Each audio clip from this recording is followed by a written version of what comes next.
So now let's go back to the course section. So essentially right now this is the front end which we have created. So this is the front end, and then we are talking with an HTTP server.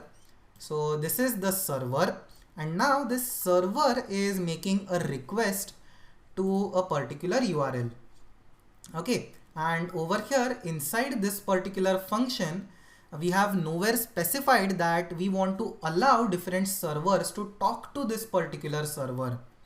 Okay, so this is why we are getting a course not allowed response by this particular server, and due to that we have not sent a next request. Okay, so essentially over here we have an error which says has been blocked by course policy.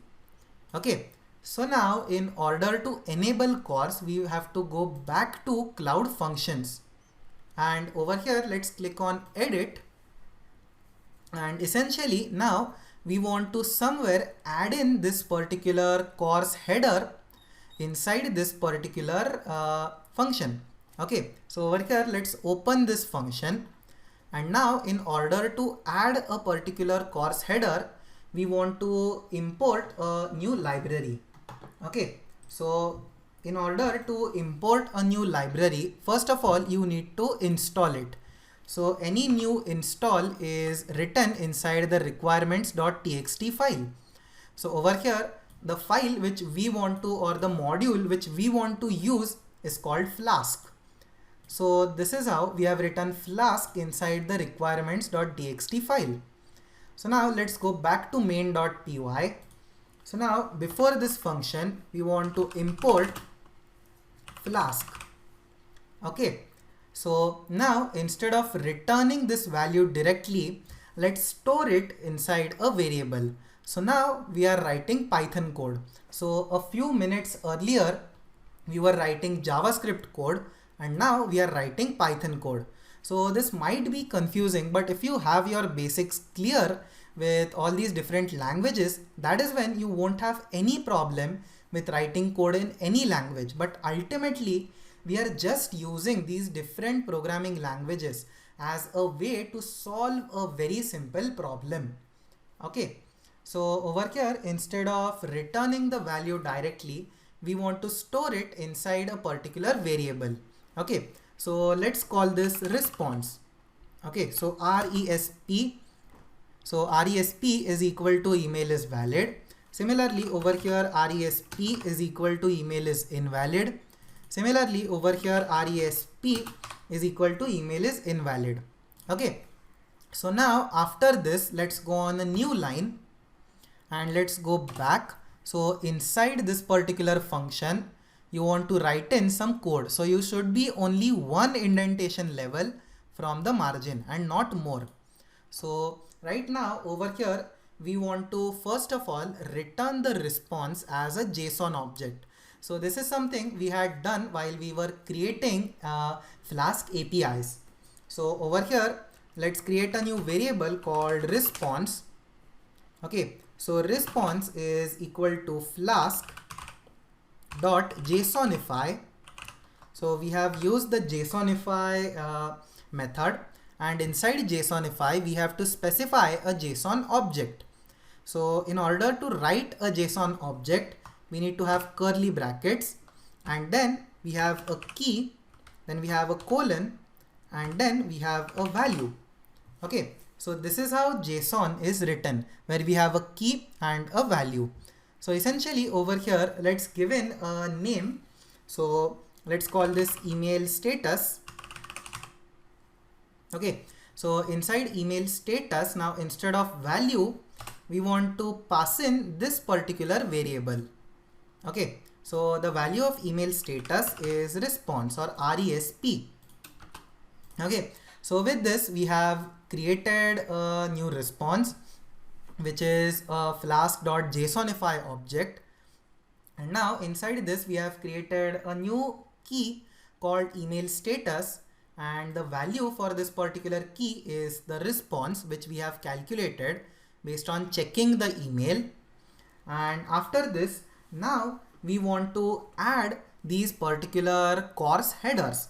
So basically right now we have told the server that this is the response which you want to give back. But now we want to tell the server that this particular response should also be given to different servers. So essentially you have to use CORS. Okay, so to do that we have response dot headers dot set. Okay, so over here inside response dot headers dot set, now we have the first header which is access control allow origin. So we have access dash control dash allow origin. Okay, so with this we have created an access control allow origin, and let's look back over here. So essentially the error is no access control allow origin header is present on the requested resource.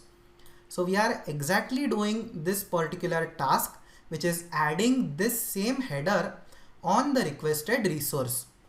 Okay, so let's go back to our resource, and over here we have comma and then we have star.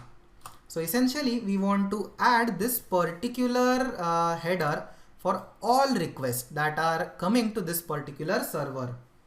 Okay, so now we also need to type this same thing. Let's go on a new line and let's paste it. So now instead of access control allow origin, we also need to type in access control allow methods, and the O inside origin is uppercase. So now we have access control allow methods, and over here inside methods we want to pass in the type of methods which we will be using. So we have get comma post. Okay, so for both of these methods we want to specify access control allow origin and access control allow methods. So essentially this may seem a bit confusing, but until now the only thing which we have done is we have created a standardized response. So instead of returning direct text, we are now returning valid JSON response, which is always how computers communicate over the network. Then we have added two headers on that particular response. Okay, so let's so make sure that you have added Flask in the requirements.txt, and once you have added Flask over here, that is when it is installed on the system. So let's click OK, and over here let's scroll down and let's click deploy. Okay, so with this it will update the email checker function, and then let's go back and revise what we have done. So essentially we have worked with the backend and we have added a cross access control allow origin or a CORS header, and as we have added this header, then essentially we allow this particular middleman to make the next request.